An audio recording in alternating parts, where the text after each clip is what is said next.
이 프린트 자체가 12문제에 대한 테마 강의가 다 들어간 건 아니지만 그래도 여러분들이 3, 4월 달에 찍은 동영상을 좀 계속 돌려보시고 그렇게 돌아가서 하십니다. 알겠죠? 그죠? 네, 알겠습니다. 자, 그 다음에 이제 갈게요. 우리가 일단은 조세 정책으로 한번 가볼게요. 조세 정책. 그래서 프린트는 뭐 약간 요약으로 돼 있기 때문에 넘기시면은 테마 4의 조세 정책이라는 게 있죠. 그래서 이게 좀 어려우시면은 이제 좀 저랑 같이 가셔서 기본소를 좀 같이 볼게요. 기본소를 같이 보면서 우리 천천히 한번 나가보도록 하죠. 자, 기본소로 가시게 되면은 조세 정책은 이제 한 문제 정도가 뜹니다. 그래서 247페이지로 가시면은 조세의 의라는 단어가 있나요? 찾았습니까? 그래서 간혹 가다가 넘기시면 세법에서 문제가 나와요. 근데 세법 문제는 이제 아주 간단한 것만 나오거든요. 그죠? 그래서 제가 나중에 그 간평에 나오는 세법에 대해서 우리가 공인중개에서 나올 수 있는 것들을 몇 개 찍어드려서 갈 테니까 그렇게 보시고요. 조세의 기능은 자원배분만 해요. 소득재분배도 해요. 둘 다 하죠. 그죠? 그러니까 소득재분배가 제일 강하죠. 자, 지금 보유세를 때리는 건 그럽니까? 있는 사람한테 걷습니까? 없는 사람을 나눠주는 거죠. 그러니까 소득을 재분배 역할을 한다. 근데 소득재분배만 있어요. 자원배분도 있어요. 조세를 통해서 규제나 조장시켜서 민간이나 공공에게 활용할 수도 있죠. 서민들은 주택 사기가 쉬워요? 어려워요? 그럼 조세상 특혜를 주면은 서민들이 많은 주택을 공간을 분배할 수 있다는 거죠. 두 가지 업무를 다 한다는 얘기예요. 이해하셨습니까? 그럼 오른쪽 보시면 조세의 전가와 기착이라는 게 있죠. 그래서 이렇게 하십니다. 그래서 우리가 시험 문제 나왔던 부분하고 내용을 이제 보는데 경제학을 제가 또 강의를 하는데 공인중개사가 난이도가 굉장히 높아지고 있어요. 그죠? 그래서 좀 긴장을 하실 때가 됐습니다. 그죠? 조세 정책과 조세 전가와 기착입니다. 들어갑니다. 처음 하신 분들을 위해서 천천히 한번 들어가 볼게요. 조세의 전가와 기착. 이게 어떤 뜻이냐. 자, 아까 세금은 없는 사람한테 걷어야 돼요? 있는 사람한테 걷어야 돼요? 우리가 건물주가 임대인이죠? 그래서 이렇게 갑니다. 그래서 건물주한테 정부가 재산세를 부과시켜요. 보유가세. 그럼 그런 말이 있나 옛말에? 있는 놈이 더하다고? 그냥 임차인한테 넘겨. 그냥 임대를 올려. 전가시키는 거예요. 그럼 가격을 올린다는 것은 그냥입니까? 이건 전가입니까? 전가예요. 그래서 우리가 임차인한테 조세를 전가시킵니다. 그러면 조세 부과라 그래야 돼요? 조세 전가라고 하셔야 돼요. 전가. 부과는 과세권자가 하는 거죠. 전가다. 자, 그래서 임차인이 이제 우리가 수요자가 되고요. 얘가 수요자면 제가 공급자가 되죠. 자, 그래프도 이제 그려서 제가 같이 유도할 텐데. 자, 그러면 이제 만약에 임대료가 1,000원인데요. 재산세를 100원을 부과시켰어요. 그냥입니까? 가격을 올립니까? 올려버려요. 그럼 임대료가 그냥입니까? 올라가죠? 그럼 임차인에 대한 이 소비자 부담이 작아지겠어요? 커지겠어요? 커지고. 맞습니까? 그럼 수요를 할까요? 수요를 줄일까요? 줄이죠. 60원만큼 세금을 부담하니까. 그렇죠? 그 다음에 따보세요. 소비자 잉여. 이게 감소하는데 이 자체가 좀 어렵게 나왔죠. 소비자 잉여 감소한다. 그 다음에 얘가 100원에서 60원을 빼게 되면 40원을 얘가 부담했죠? 그럼 얘 부담도 커졌으니까 얘 수입이 늘어났을까? 수입이 줄어들었을까? 공급도 줄죠? 결론적으로는 가격은 상승하고 거래량이 준다는 것은 시장 자체가 안 좋아진 거죠. 자, 그럼 아까 제가 공공주택 기억하시죠? 자, 그럼 우리가 선진국은 그냥요, 공공주택이 많아요.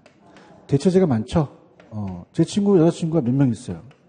한 5명이나 합시다. 뭐 많아. 자, 그러면 무슨 재가 많죠? 대체재가 많아요. 선택의 폭이 좁습니까? 넓습니까? 넓으니까 유리해진다는 얘기죠. 맞습니까? 그럼 수요자가 비탄력이다, 탄력이다. 불리하다, 유리하다, 유리해버려요. 그러면 조금만 나간다 그래도 막죠. 그래서 아까 공공주택, 임대주택 공급을 확대시키면 이 임차인의 조세에 전가되는 부분이 좀 심화되겠어요? 완화되겠어요? 완화되죠. 그래서 미안하다, 그냥 있어라, 얘.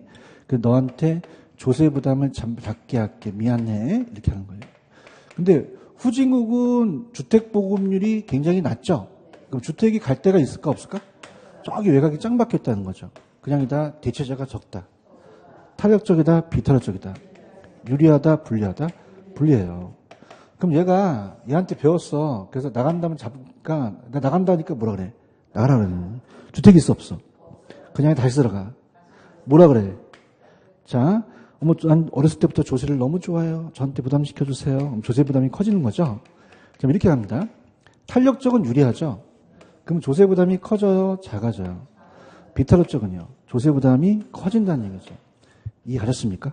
그래서 제가 재밌게 참새 시리즈를 갈게요. 이게 전깃줄이에요. 누워있고요. 서 있어요. 그렇지만 달라요. 얘는 그냥이야 참새야. 얘네들은 사람. 그럼 A 참새와 B 참새가 있고 얘가 수요자 참새고 얘가 공급자 참새예요. 자, 그러면 수요자가 탄력적이에요. 탄력적은 그냥입니까? 유리합니까? 비탄력적은요? 불리하죠. 그럼 얘 조세 부담이 그냥이에요? 조세 부담이 작아지겠어요. 작아지고 얘 조세 부담이 커진다는 이거죠. 자, 우리가 조세를 부과시키는 건 정부죠. 그럼 제가 사냥꾼입니다. 총을 탁탁 쏘니까 벌써 얘는 그냥이야 반응이 빨라. 그럼 날아가는 속도가 빠르죠. 그럼 많이 맞아, 적게 맞아. 비탄력적은 그냥이야 두뇌. 많이 맞는다는 거죠. 그럼 생각해 보세요. 완전 탄력적은 그냥 유리해, 완전 유리해. 그러면 착탁하니까 그냥이야 벌써 날아갔어. 그럼 맞아? 하나도 안 맞아. 그럼 얘는 전액 부담한다, 안 한다? 안 한다는 거죠. 이해 갔나요? 근데 얘는 그냥이야 완전 비탄력적이야. 반응에 완전 반응 안 해. 그냥이야 총구를 쳐다보고 있어. 그러니까 하는 거야, 그죠? 그래서 방아쇠 탁 당기니까 피가 질질하면서 어머 내가 다 맞췄구나 이렇게 하는 거야. 그럼 얘는 전액 부담하죠, 그죠? 이해가셨어? 이해갔어요? 탄력적이 불리하다, 유리하다? 유리. 부담이 크다, 작다? 비탄력적이 불리하니까 부담이 크다는 거죠. 맞습니까? 근데 우리가 경제학에서 이론을 따온 게 또 나왔어요. 이게 뭐냐면 그래프인데, 자, 들어보세요. 가격과 양입니다. 그러면 우리가 공급과 수요가 만나서, 자, 균형을 이뤄요. 자, 그럼 아까 가격이 1,000원이었죠? 그럼 10개라 그러면 1,000원에 10개를 팔면 많이 되죠, 그죠? 이게 수입이 된다는 거죠. 그런가요? 그러면서 얘한테, 이 임대인한테 그냥입니까? 정부가 재산세를 부과시킵니까? 그럼 얘는 기분이 좋아, 안 좋아? 그럼 어느 쪽 움직여? 좌측 움직이죠. 맞습니까? 근데 따라서 좌상향 이동. 그럼 좌측으로 이게 이동한다는 얘기예요. 맞습니까? 근데 이따 읽어보면 소비자 잉여와 생산자 잉여가 감소했다고 나오거든요. 자, 그럼 봐봐요. 이 칠판 중에 만드는데 그냥입니까? 생산비가 들어갑니까? 공급곡선 밑에 부분이 생산비예요. 그럼 얘는 만약에 생산비만큼 더 먹었죠. 그럼 이건 그냥입니까? 생산자 잉여입니까? 우리가 왜 지대론에서 경제지대라는 게 있었잖아요. 생산자 초과이윤. 요 노란 색깔이 그냥입니까? 생산자 잉여입니까? 생산자 잉여예요. 그런가요? 자, 그 다음에 소비자 잉여도 있겠죠. 자, 소비자는 경제학에서 이만큼 지불하려는 어떻습니까? 의도가 있었는데 그냥입니까? 요것만 지불하면 됩니까? 그럼 요것만큼 이익을 가져가는 거죠. 맞습니까? 그럼 요 빨간색은 그냥이다 소비자 잉여다. 소비자 잉여예요. 그러면 얘네들이 증가한다, 감소한다. 감소를 해버려요. 자, 볼게요. 재산세를 부과시키면 얘는 기분이 안 좋죠. 우측이에요, 좌측이에요. 좌측으로 이렇게 좌상향 이동한다는 거죠. 그런가요? 그럼 자, 어떻습니까? 요 세금 부담만큼 누가 부담하냐고 문제가 생기겠죠. 자, 그럼 생각해 보세요. 자, 그러면 가격을 그냥요, 가격을 올려요. 그럼 1,060원으로 올려버리죠. 그러면 그 60원만큼 누가 부담한 셈이죠? 수요자가 부담한 셈이죠. 맞나요? 그러면 소비자 부담이 작아졌다, 소비자 부담이 커졌다. 커지면서 수요를 줄이죠. 이해 갔나요? 그러면 자 보세요. 아까 요 삼각형이었죠. 근데 그냥입니까? 여기 따보세요. 빵꾸가 났다. 다시 한번 어떻게? 거기서 순소질이 발생한 거예요. 이게 없어져 버린 거죠. 맞나요? 그 다음에 그냥입니까? 이건 세금을 걷어갔습니까? 그럼 이만큼밖에 못 얻은 거예요. 맞아요? 그러면 소비자 잉여가 늘어났다, 감소했다, 감소하게 된 거죠. 요거 이해 갔나요? 그 다음에 요 부담만큼 얘가 다 내겠진 않죠. 그러면 100원에서 100원을 부과시켰다면 40원은 누가 부담했죠? 임대인이 냈어요. 그런가요? 그러면 자, 40원을 냈다는 것은 자, 여기서 40원 빼면은 960원에 판 거죠. 그럼 그냥요, 수입이 감소했어요. 그러면 생산자 잉여도 줄었죠? 자, 여기 따라서 빵꾸가 났다. 그럼 전체적으로 이 삼각형이 빵꾸가 난 거예요. 맞습니까? 그 다음에 생산자 잉여도 늘어났어요? 줄어들었어요? 감소했다는 거죠. 이해하셨습니까? 그럼 결론적으로는 거래량이 줄면서 가격이 올라가서 소비자 부담이 커지고 잉여 작아지고 생산자 잉여가 작아졌으니까 전체적인 사회적 후생 손실이 발생한 겁니다. 그래서 이거를 따라서 경제적 순손실. 그럼 경제적 순손실이 발생이 안 된다, 발생이 된다. 발생이 된다는 거예요. 이해 갔나요? 자, 그래서 프린트를 한번 볼게요. 이 문제가 없어요, 여기에. 그래서 프린트를 가시게 되면은, 지금 11번 있죠, 11번. 자, 이거 한번 풀어보세요. 거래세 인상에 따른 경제적 후생에 대한 틀린 것은.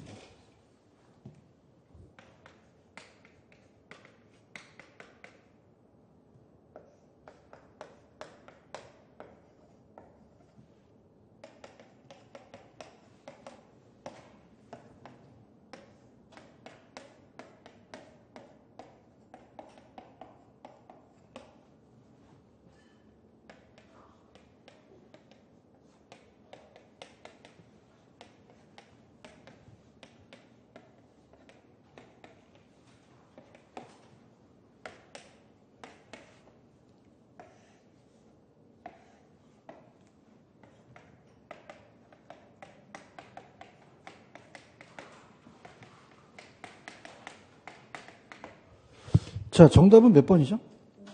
자, 할게요. 주택 구입에 관한 거래세 인상에 대한 경제적 후생의 변화를 틀린 것은, 자, 합니다. 자, 이렇게 가세요.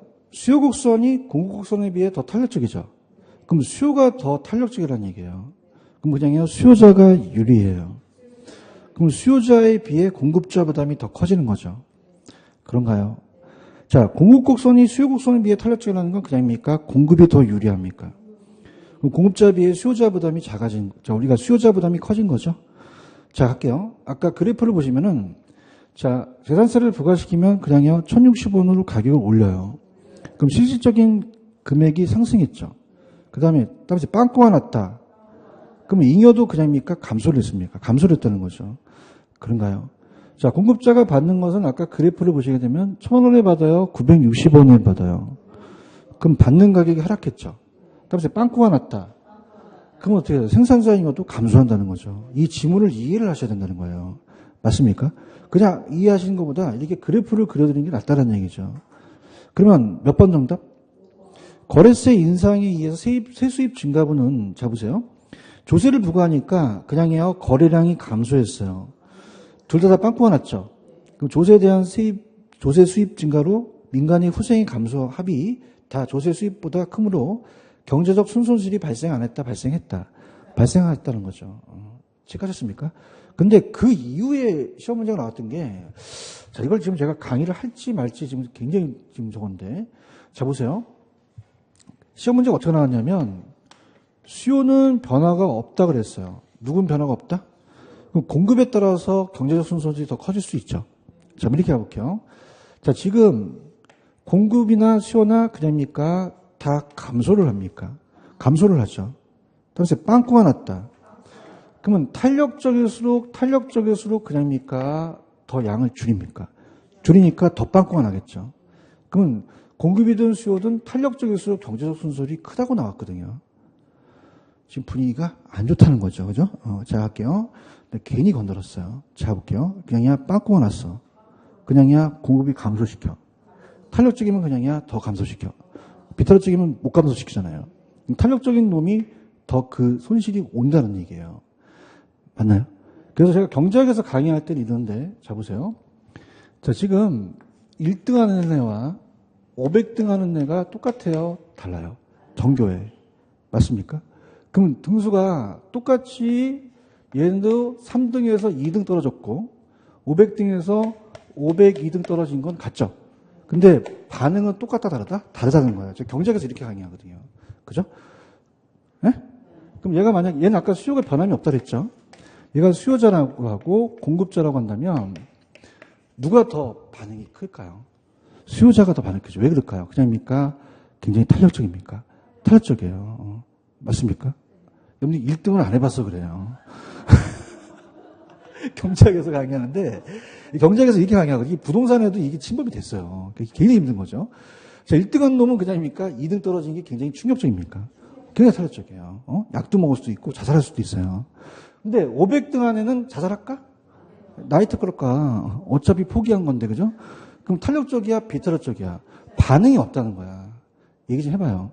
여러분들이니까 내가 지금 강의하는 거예요. 책이 없거든요, 이게. 근데 시험 나왔어요. 나 마음이 아파요. 그럼 누가 더 탄력적이에요? 1등한 놈이 탄력적이죠. 그럼 탄력적인 놈이 그냥입니까? 더 커집니까? 커져서 더 반응을 한다는 거죠. 무슨 말씀인지 아시죠? 이해하셨어? 이해해야 되는데. 근데 공급만 그래요? 수요도 그래요. 수요의 의사결정이 다르다는 거죠. 근데 여기서는 물어보는 게 그냥입니까? 빵꾸가 났습니까? 그럼 공급이 감소했죠? 그럼 탄력적인 놈은 그냥요, 더 감소시켜요. 그 더 커진다는 거죠. 무슨 말씀인지 아시겠어요? 이렇게. 근데 이제 이게 경제학에서는 그 어려웠던 게 아까 1등 놈하고 500등하고 똑같아 틀려? 누가 더 반응이 있어? 1등에서 떨어진 애가 반응이 있다는 거죠. 그냥 탄력적이야. 그럼 쟤한테는 경제적 순손실이 더 발생한다는 얘기죠. 이해하셨습니까? 그럼 수요나 공급자나 의사결정이 비탄력적일수록 탄력적일수록 탄력적일수록 경제적 순손실이 더 많이 발생한 걸로 판단한다는 거예요. 이해 갔나? 나 눈물 나려고 그래. 이걸 알아들으니까. 그죠? 아, 힘들어 죽겠다. 그죠? 이해하셨습니까? 야, 나 이것까지 나올 줄 몰랐어. 경제학 이론인데. 그죠? 그러니까 공인중개사가 굉장히 수익이 높아진 거야. 그럼 이렇게 가. 지금 여러분들이 공무원 시험 보러 왔어. 공인중개사 따라왔어. 경제가 그렇게 어렵지 않아요. 따라서 빵꾸가 났다. 빵꾸가 났다. 그럼 탄력적일수록 더 빵꾸가 나는 거죠. 아시겠습니까? 그럼 비탄력적일수록 어떻습니까? 또 탄력적일수록 더 경제적 순서들이 커진다는 얘기죠. 잡으셔야 돼요. 나중에 기출문제 보시면 나한테 질문하러 와요. 그걸 많이 질문하거든요. 이해 갔나요? 이렇게. 그러면 경제적 순손실이 발생을 했다는 얘기예요. 이해 갔나? 근데 그것이 지금 의사결정하는 그 경제 주체에 따라서 탄력도에 따라 틀려질 수도 있다는 거죠. 탄력적인 놈은 더 탄력성일수록 경제적 순손실이 더 크다는 얘기예요. 이해 갔나요? 이렇게 보시면 돼요. 무슨 말씀인지 아시겠어요? 그 다음에 제 프린트로 가시면 정리. 테마사로 가시면은 자, 조세를 부과시킵니다. 그럼 부과는 임대인은 누구한테 또 전가시켜요? 임차인. 맞아요? 그럼 얘기해 볼게요. 부과한 100원만큼 상승한 거예요? 정가분만큼 상승한 거예요? 정가분만큼 상승한 거죠. 얘기 좀 해봐. 완전히 아닌 이상은 다 부과되는 건 아니잖아요. 그죠? 그럼 정가는 수용급의 그냥이야 탄력성에 따라 틀려져. 그럼 아까 탄력적인 게 유리해서 부담 적고 비탄력적인 부담이 커지죠. 자, 시험 문제 좀 어렵게 나왔던 게 4번이에요. 동일 비율 재산세라는 게 있나요? 자, 이거는 프린트로 한번, 교재를 한번 가볼게요. 이게 어렵기 때문에, 자, 교재를 좀 제가 강하게 갈게요. 가게 되면, 페이지로 가시면은 교재 252페이지로 한번 가보세요. 자, 252페이지로 가시면, 거기에, 주택에 대한 조세 영향효과 정책 중에서 신규주택과 중고주택에 대한 조세의 기착이라는 게 있나요? 자, 봐봐. 밑에 2번을 보시면은 시험 문제가 자, 정부가 재산세를 인상할 때는 일률적으로 같은 비율이에요. 차등가세를 해야 돼요. 일률적으로 하게 되면 저소득층이 더 부담이 커진다는 얘기예요. 그래서 반대 현상이 따라서 역진세. 역진세는 반대 현상이 나타나는 거죠. 체크하셨습니까? 그래서 시험 문제가 동일 비율로 하게 되면 그냥입니까? 역진세가 발생합니까? 그것만 나왔지 시험에 탄력성을 안 물어봤거든요. 그죠? 근데 보세요. 만약에 모의고사 나올 수 있다면 보세요. 자, 지금 고가주택과 저가주택 차이가 굉장히 심하죠. 그럼 신규 아파트가 5억인데, 자, 이건 그냥 차이를 누계해서 1억입니다. 그러면 이 5억짜리 사는 고가주택은 그냥요, 고소득층이에요. 자, 이 저가주택에 사는 사람은 저소득층이죠. 그럼 가볼게요. 자, 일률적으로 취득세가 10%는 아니지만 똑같이 부과해 볼게요. 그러면 자, 보세요. 신규주택과 중고주택에서는 신규주택은 지었어요? 아직 안 지었어요? 안 지었죠? 신규. 그럼 그냥이야 생산이 소요되는 기간이 길어. 공급하기가 쉬워, 어려워. 비탄력적이라는 거죠. 맞나요? 근데 우리가 저가주택에 대한 중고주택이나 이런 것들은 리모델링 하죠? 그럼 그냥이야 탄력적이야. 그럼 이건 불리하고 요거는 유리하죠? 근데 상대편으로 어떻습니까? 소유자들은 그냥입니까? 고소득층은 소득이 많습니까? 구입 능력이 크죠? 그럼 굉장히 반응을 탄력적으로 한다는 거죠. 그럼 탄력적은 그냥이다, 유리하다. 그럼 얘한테 전가시킨단 말이에요. 맞나요? 그럼 자, 볼게요. 지금 5억에서 만약에 5천만 원이라고 한다면, 그냥입니까? 이 수요자가 유리합니까? 그럼 지가 부담하겠어요? 전가시키겠어요? 전가시키죠. 아, 이게 좀 해봐. 아니, 수입 자동차 같은 경우도 어떻습니까? 우리가 자체적으로 좀 시세를 면제해준다, 고급주택 면제해준다는 얘기 하잖아요. 그럼 나한테 부담하라는 얘기예요. 맞습니까? 그럼 얘가 부담이 적어질까, 많아질까? 얘 부담이 작아진다는 거죠. 그런가요? 그럼 예를 들어서 5천만 원이라면 내가 500만 원을 낼 테니까 네가 4,500만 원을 내라는 거죠. 그냥입니까? 고소득이 유리합니까? 유리하신 거죠. 맞아요? 근데 이거는 어떻게 돼요? 재고주택이라는 건 공급이 쉬워요? 어려워요? 자, 이거는 어떻습니까? 이거는 쉽죠? 그럼 그냥요, 공급자가 유리해요. 유리하죠. 맞나요? 그러니까 기준공급주택은 이제 주택 갖고 있는 사람을 얘기를 해요. 아까는 신규에 우리가 건설회사지만. 맞나요? 그럼 얘는 그냥요, 얘는 저소득층이에요. 그럼 소득이 높아요? 소득이 낮아요? 주택 구입 능력이 낮죠? 그럼 가격에 대해서 민감하지 못하다는 얘기죠. 그럼 어떻습니까? 얘가 탄력적이다, 비탄력적이다? 유리해요, 불리해요? 불리하죠. 그럼 전가를 못 시키죠. 그럼 만약에 1,000만 원에서, 자, 1,000만 원에서 그냥입니까? 이 수요자가 불리합니까? 그럼 부담 적게 하겠죠? 그러면 내가 900만 원 낼게, 너 100만 원만 내라는 거죠. 그럼 실질적으로 얘는 그냥입니까? 500만 원을 냈습니까? 900만 원을 냈죠? 그러면 그냥요, 저소득층이 더 냈어요. 따라서 역진세.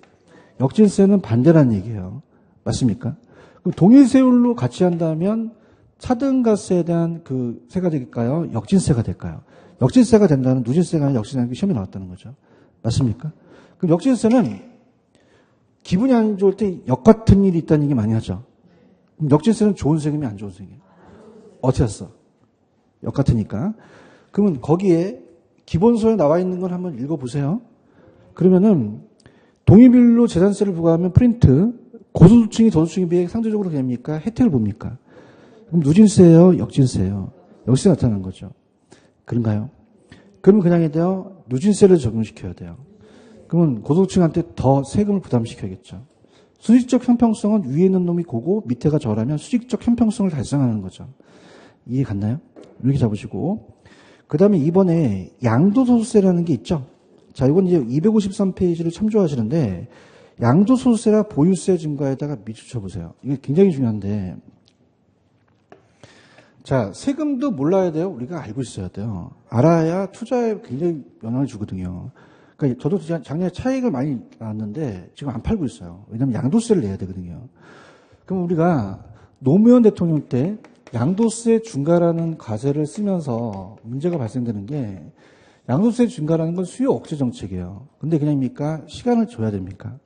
그럼 우리가 그 문재인 정권 때 2017년 파리 정책이라고 들어보셨어요?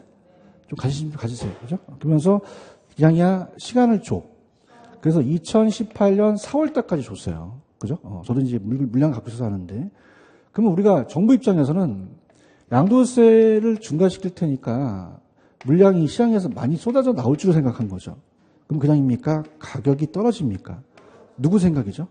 정부 생각이에요. 그죠? 그러면 지금은 보유세를 때리지만 우리가 노무현 대통령 때는 보유세 생각을 못 한 거죠. 그럼 그때 당시에는 그냥입니까? 보통 이 양도세 중과 받은 사람들은 1가구 1주택이에요? 다주택이에요. 눈 깜짝 안 하죠? 정권 바뀌면 되는데, 합니다. 그걸 따라서 동결효과. 꽁꽁 얼어붙는다. 그 물량이 잠겼죠? 그 물량이 나와요? 안 나와요? 그럼 공급이 어떻게 된다? 오히려 감소하는 거죠. 가격은 어떻게 될까? 올라가 버린다는 거죠. 맞습니까?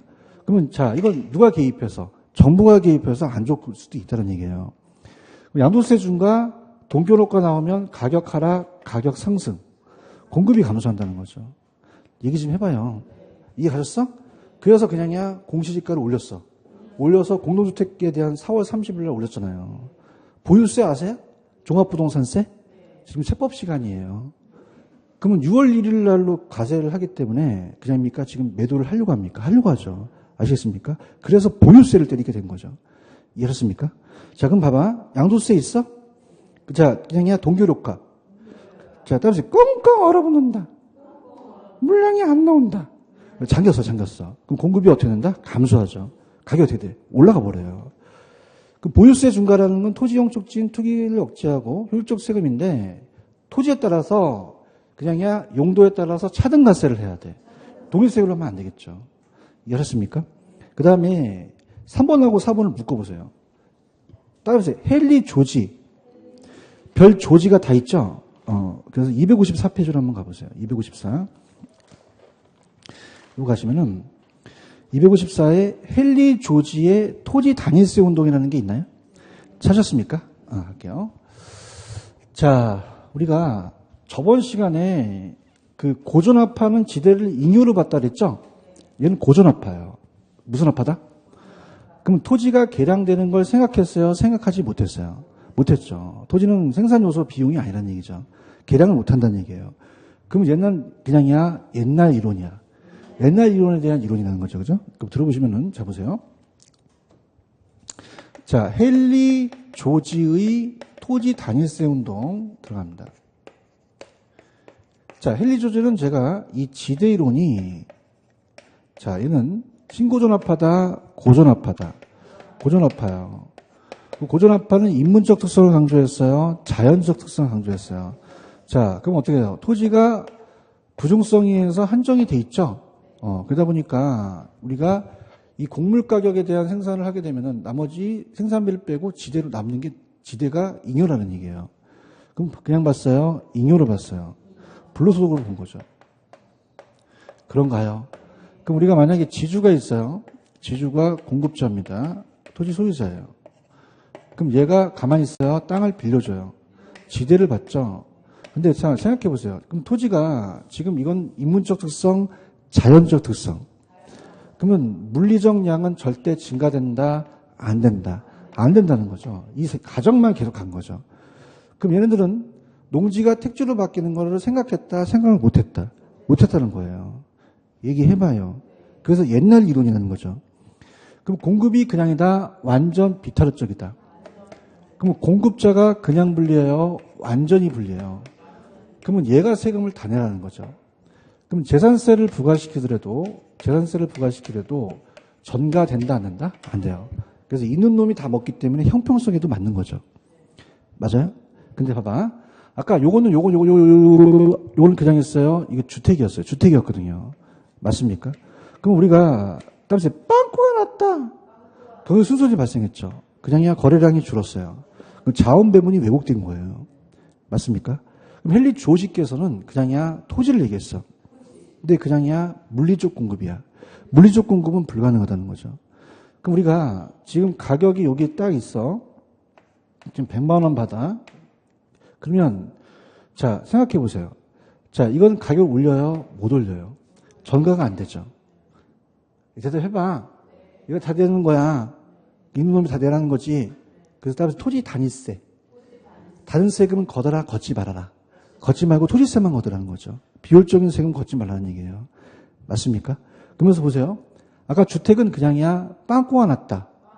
그냥이야 양이 줄었어. 줄어버렸어요. 그럼 자원 배분이 안 되죠. 근데 얘는요. 이 부중성이라는 얘기 들어오셨죠? 증가돼요? 안 돼요? 안 되고 토지 양이 한정되어 있는 거죠. 그럼 얘한테 부과하더라도 양을 줄여요? 못 줄여요? 못 줄이거든요. 재산세 부과한 것만큼 지가 내는 거라는 거예요. 맞습니까? 그럼 자원 배분이 왜곡된다? 왜곡되지 않는다? 왜곡되지 않는 거죠. 맞아요? 근데 자 보세요. 이게 굉장히 많이 질문이 들어오는데 자, 이 헨리 조지라는 애는 신고전합합니까? 고전합합니까? 그럼 농지가 택지로 바뀐다는 걸 생각했어요? 못했어요? 못했잖아요. 근데 실적으로 그냥입니까? 지금 전환이 됩니까? 그럼 탄력적이죠. 어느 정도 전환이 되는 게 지금 현대 이론이죠. 근데 시험 문제가 공급이 완전 비탄력적이 나오면 무슨 조지다? 헨리 조지를 가정한다는 얘기예요. 이해 가야 되는데? 갔어요? 그래서 기본서도 우리가 그냥 넘어가면 안 되니까 254페이지 헨리 조지 있어? 그럼 얘는 봐봐. 2번 헨리 조지께서는 그냥이야 잉여를 봤어. 불로소득으로 봤죠? 다른 모든 조세는 철폐라는 얘기죠. 지금도 걷지 말아야 비효율적인 세금이 많이 걷어지죠. 걷어라. 토지세만 걷어라. 토지에만 세금을 부담한다는 거예요. 토지 단위세죠. 그럼 헨리 조지께서는 토지에서 나오는 지대를 100% 징수하더라도 이 토지세 수입하면 재정을 충당할 수도 있다는 얘기예요. 맞습니까? 그럼 이 저자도 얘기하지만 이건 현실적이다, 비현실적이다. 자, 보세요. 지금 그냥입니까? 용도가 다양합니까? 그럼 탄력적이죠. 어느 세금이 부담이 될 수가 있다는 얘기죠. 이해하셨죠? 문제를 한번 가볼게요. 자, 문제 가기 전에 프린트로 가시면 이제 한눈에 보여요. 보이게 되면. 자, 3번, 4번 묶어보세요. 3번, 4번 묶으시면, 자, 토지의 공급이 무슨 비탈력적? 4번, 누구 이론? 헨리 조지 이론이에요. 그런가요? 그럼 이때 당시는 토지가 탄력적이라는 걸 생각했어요? 못했어? 못했죠. 그러면 이때 당시는 맞는 거죠. 그럼 공급이 완전 비탄력적이니까 전가해요? 전가하지 못해요? 그럼 있는 놈이 다 내니까 형평성에도 맞는 거죠. 그래서 토지세를 부과하더라도 자원배분 여기 초래된다, 초래되지 않는다. 않는다는 거죠. 그럼 헨리 조지는 무슨 세만 걷어라. 토지세 나오는 지대 수입 100% 징수할 때 토지세 수입만 재정을 충당할 수도 있다는 거죠. 무슨 말씀인지 아시겠습니까? 그럼 12번을 한번 풀어보세요. 12번이 지금까지 나왔던 걸 다 짰는데 한번 풀어보세요. 자, 갑니다. 가장 옳은 거. 자, 1번은 아까 풀었죠? 그럼 아까 심화가 맞아요? 완화가 맞아요? 완화 맞고. 양도세가 중과되면 주택공급의 동결효과에 인해서 주택가격이 상승하죠. 그러니까 공급이 감소한다는 걸 생략한 거죠. 그런가요? 자, 4번. 토지용을 특정 방향 유도하기 위해서는 정부가 토지보유세를 부과할 때 용도에 따라 그럽니까? 차등한 세금을 부과합니까? 도율세금을 부담하면 안 되죠. 이게 두 번 나왔었어요. 자, 그 다음에 자, 토지의 공급 곡선이 5번. 완전 탄력적이에요? 비탄력적이에요? 비탄력적일 때 자원 배분이 여기 처리되지 않겠죠. 그런가요? 마찬가지로 3번도 같은 맥락이에요. 토지의 공급이 그냥입니까? 비탄력적입니까? 그럼 비탄력적일수록 어떻게 돼요? 공급을 잘 못 줄이죠. 그러면 자원 배분의 왜곡이 처리되지 않는다는 거죠. 무슨 말씀인지 아시죠? 그렇게 다시 갈게요. 자, 지금 5번 공급 곡선이 탄력적일 때, 완전 탄력적일 때, 완전 비탄력적일 때. 비탄력적일 때 헨리 조진에 의원해서 토지 보유세 부과들은 자원 배분이 처리되지 않는다. 자, 3번도 토지가 탄력적이에요? 비탄력적이에요? 비탄력적이죠. 그런가요? 그러면 못 줄이잖아요. 그죠? 이것도 똑같다는 얘기예요. 그죠? 그래서 우리가 토지에 대한 보유세는 자원 배분 왜곡이 큰 비효율적인 세금이 아니라 자원 배분 왜곡이 처리되지 않는 효율적 세금이라고 보셔야죠. 이해하십니까? 이렇게 보시면 됩니다. 자, 그러면 넘겨보세요. 우리가 작년에 나왔던 문제를 한번 풀어볼게요. 그래서 문제를 많이 푸는 게 좋습니다. 그래서 작년에 나왔던 문제를 풀어보면, 자, 교재. 자, 페이지로 가셔서 우리가 작년에 나왔던 게 저번에 풀었던 건데 다시 한번 풀어볼게요. 페이지 252 가시면, 재작년이네. 252페이지 가시면 거기 밑에 대표예제 문제 하나 있나요? 28회 때 나온 거거든요. 왜냐면 좋은 문제는, 여러분 잘 보세요. 저 보세요. 틀린 거를 찾아가 어려운 문제예요? 옳은 걸 찾아가 어려운 문제예요? 옳은 거죠. 그래서 옳은 문제는 다 틀린 걸 지적하셔야 돼요. 아시겠죠? 자, 갑니다. 대표예제 한번 풀어보세요. 스타트. 자, 천천히 가겠습니다. 부동산 소득세가 옳은 것은, 자, 소유자가 거주한 주택에 재산세를 부과하잖아요. 그럼 수요가 증가할까요? 감소해요. 안 사죠. 주택 가격은 다 하락하게 되겠죠. 그런가요? 임대주택에 재산세를 부과하게 되면 임대주택이 공급을 하겠어요? 공급이 감소하죠. 그럼 임대료는 상승한다는 거죠. 체크하셨습니까? 자, 취득세를 낮추면 주택 수요가 감소합니까? 증가합니까? 동결효과 나왔죠. 그냥요, 거래가 꽁꽁 얼어붙어요. 주택의 처분을 적극적으로 추진하는 게 아니죠. 그래서 우리가 주택에 대한 적극적 기피함으로써 공급이 증가하는 게 아니라 감소라는 거죠. 체크하셨죠? 그 다음에 5번에 체크해 보시면은 토지 공급이 가격 타락성이 제로라는 건 그냥 완전 비타력적이에요. 헨리 조지 이론이거든요. 그러면 그냥입니까? 다 토지 소유자가 전부 부담합니까? 부담하겠죠. 헨리 조지 이론인 거죠. 아시겠죠? 문제를 한번 더 풀어볼게요. 기출됐던 거 421페이지 갑니다. 421로 가시면은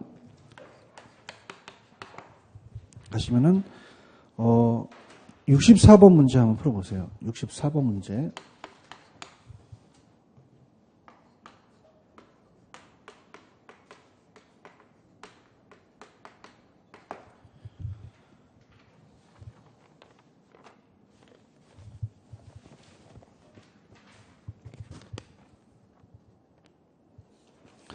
자, 선생합니다.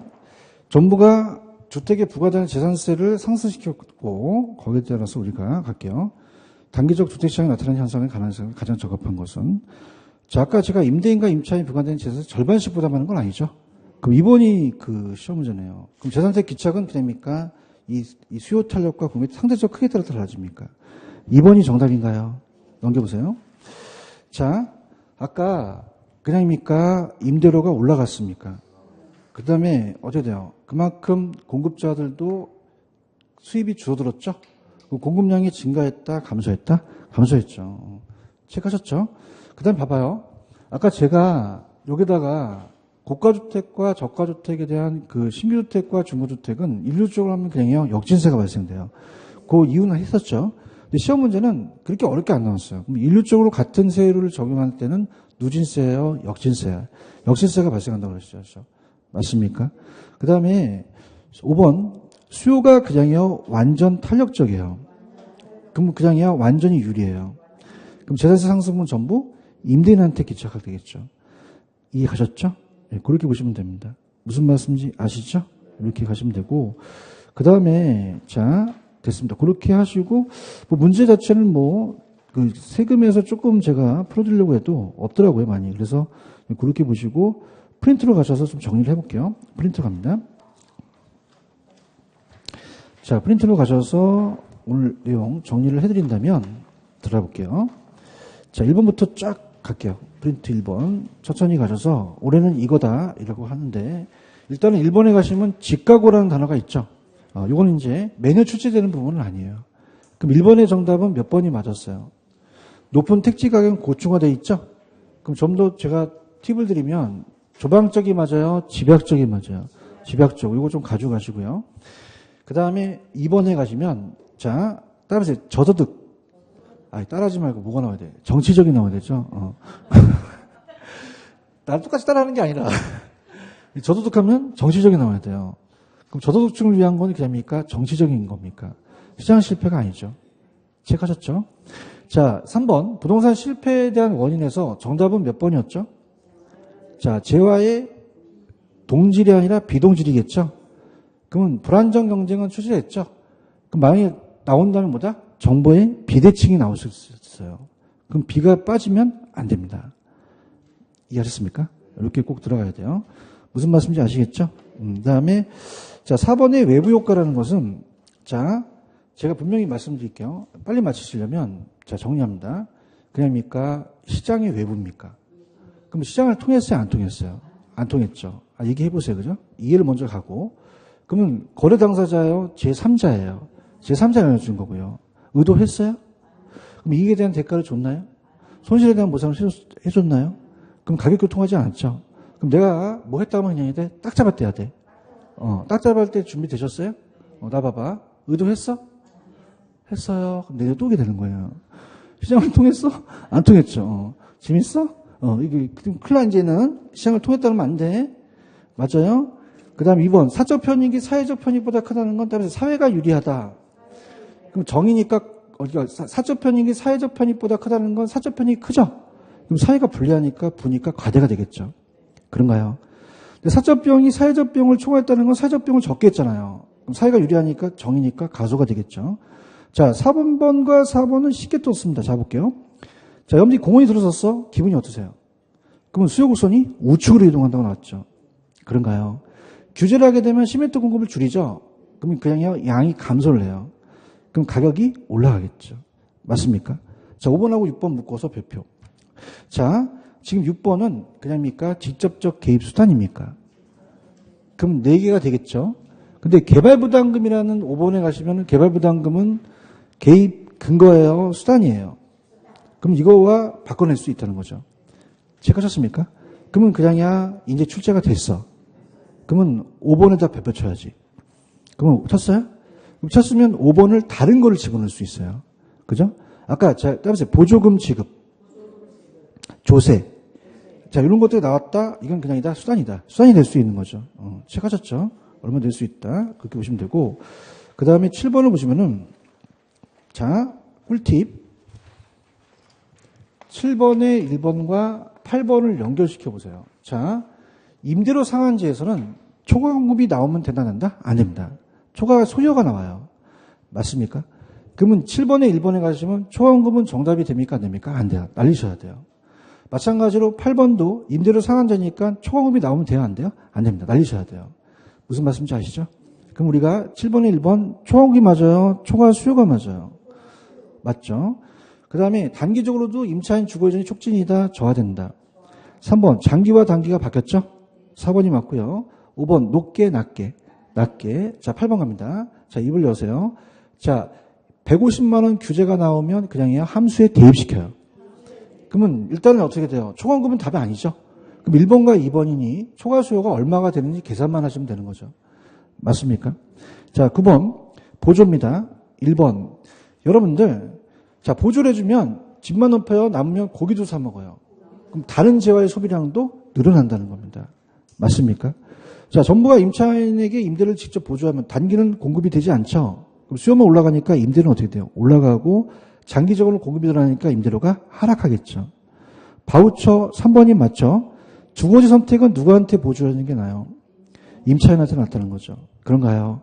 그럼 보조는 실질소득 증가로서 수요 증가만 시킵니까? 공급도 증가시킵니까? 공급도 증가시키죠. 그죠? 그럼 저를 보세요. 자, 임대료 보조는 거의 다 그냥입니까? 거의 증가시킵니까? 증가시킨다는 거죠. 아시겠죠? 됐습니다. 그렇게 하고, 자, 넘겨보시면은, 10번에, 자, 아까 제가 초과 수요가 더 많아지려면 그냥 돼. 가랭이를 찢어야 돼. 그럼 공급은 더 줄이려고 하고 수요는 더 늘리려고 하죠? 그러면 1번, 공급이 비탄력, 탄력일 때 둘 다 초과 수요가 늘어난다는 거죠. 맞나요? 자, 만약에 지금 여기 주공단지가 재건축을 하려면 분양가를 설정해야겠죠? 그러면 그냥요, 제한을 해요. 그럼 어떻게 제한할까요? 시장가격 이하로 제한하겠죠. 맞나요? 그렇게 하고요.